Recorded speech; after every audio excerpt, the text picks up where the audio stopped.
Fala pessoal, tudo tranquilo?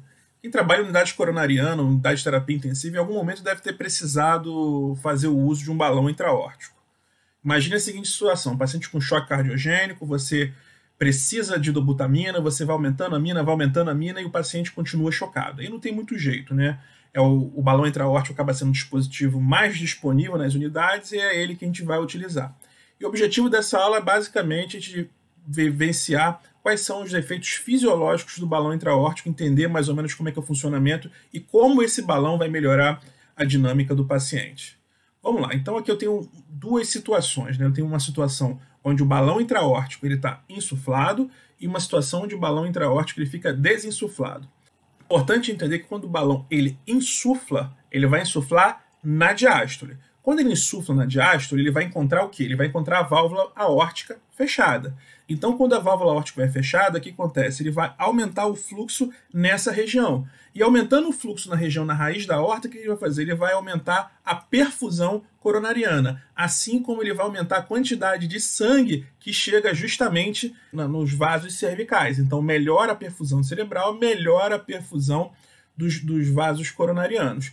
Com isso, ele oferecendo mais sangue para o coração, ele acaba melhorando a contratilidade, tá bom? Então, ele tem um efeito inicial de aumento da perfusão coronariana na diástole.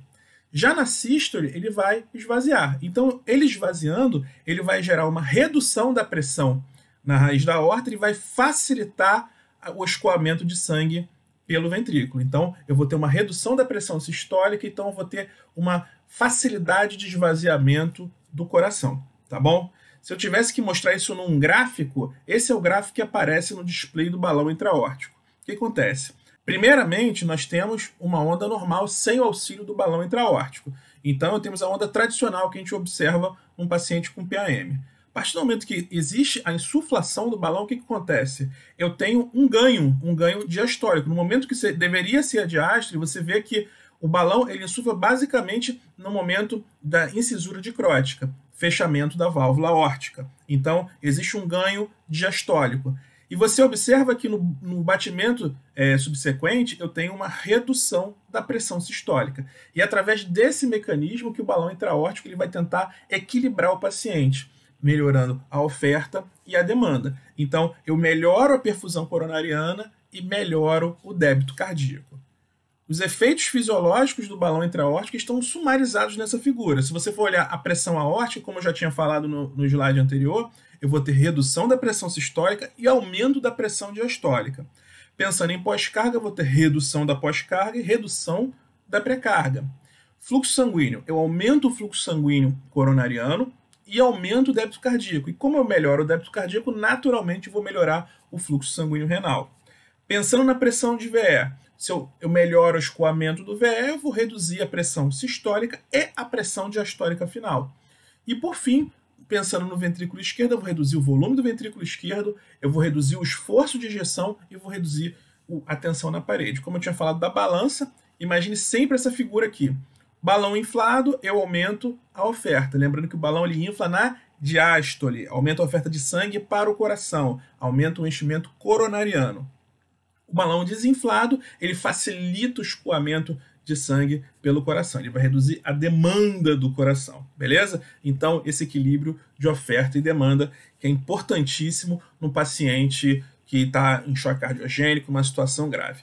Lembrando sempre que o balão intraórtico é uma terapia de ponte, ele nunca é uma terapia de destino. Eu coloco o balão intraórtico na expectativa de algo mudar. Ou eu estou colocando o balão intraórtico num paciente que, por exemplo, faz um infarto agudo do miocárdio, eu estou na expectativa de uma recuperação de função após aquela fase de atordoamento miocárdico, ou é um paciente que é isquêmico e ainda não foi revascularizado, eu coloco o balão intraórtico como ponte para a revascularização, ou ponte para uma cirurgia, ou um paciente que eu tenho chance de encaminhar para o transplante, então eu coloco o balão intraórtico na expectativa de surgir um coração para esse meu paciente, para encaminhar esse paciente para um transplante cardíaco. Claro que existem outras formas, outros dispositivos de assistência ventricular com mais tecnologia que o balão intraórtico, mas o balão intraórtico a gente acaba falando mais porque ele é o mais disponível, mais fácil de usar, dá para passar à beira do leito, então não precisa de uma estrutura assim tão grande para você passar o balão intraórtico. Beleza, pessoal? Esse é o recado da página de hoje.